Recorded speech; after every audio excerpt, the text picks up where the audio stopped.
ماوەی چەند ڕۆژێکە جارێکی تر قەیرانی سوتەمەنی لە قەزای خانەقین سەری هەڵداوە، ئەمەش لە کاتێکدایە کە لە ئێستادا تەنها ڕۆژانە 36,000 لیتر بنزین دێتە شارەکەوە.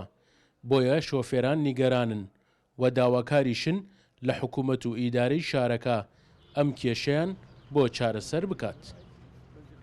براکەم ئەی وەزعب چارەسەری بکەن داواکارین لە حکوومەت ئێمە 34 ساعتین سەرەی بانزین ئەگرینەوە نایە داوای وەکو سایق تەکسی هەر ڕۆژەگا وەسە لە بازیخانەیمەوە سەرەوەی داواکارین لە حکوومەت چارەسەرێک بۆمان بردنەوە بۆ ئەزدەحامەوە ئینە.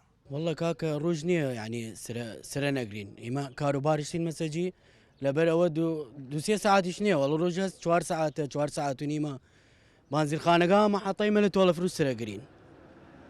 یعنی حاڵ نییە یەک بانزیرخانە تەوزیع کات 50 بانزیرخانەوانە و خانەقین کەسیان تەوزیع کات. خانەقینە کەلارە کفریە لە جەلەولاوتیان لە گشتونیتیان تا سرێ بانزیل بگرن. داواکاریمانەوەیە ئێمە زۆر جار خای لەم خەتێلە لە خەڵ خانەقینین خەڵکەلارین ئیترم تێن سراگینە بازیخانە یعنی جارە تا ئێوارە وێسین داواکارین لە حکوومەت ئیتر دووسێ بازیخانە بازین دابەش بکات واتێتر مردم زدەحامی دروست نەکا. ئارە وەڵام ئەمە ئیسێک ڕۆژە فەوتێنین لەبەرم ئیشەی کە تێن سراگرین بازین.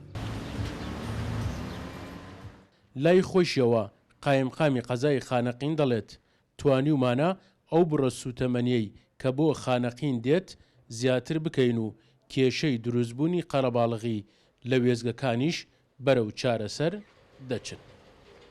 چە ڕۆژێک کێشەی کەمبوونی منتوجی بنزین لە خانەقین بوو لەبەر تازەکردنی تەساریحی ئەمنی شۆفێرەکان.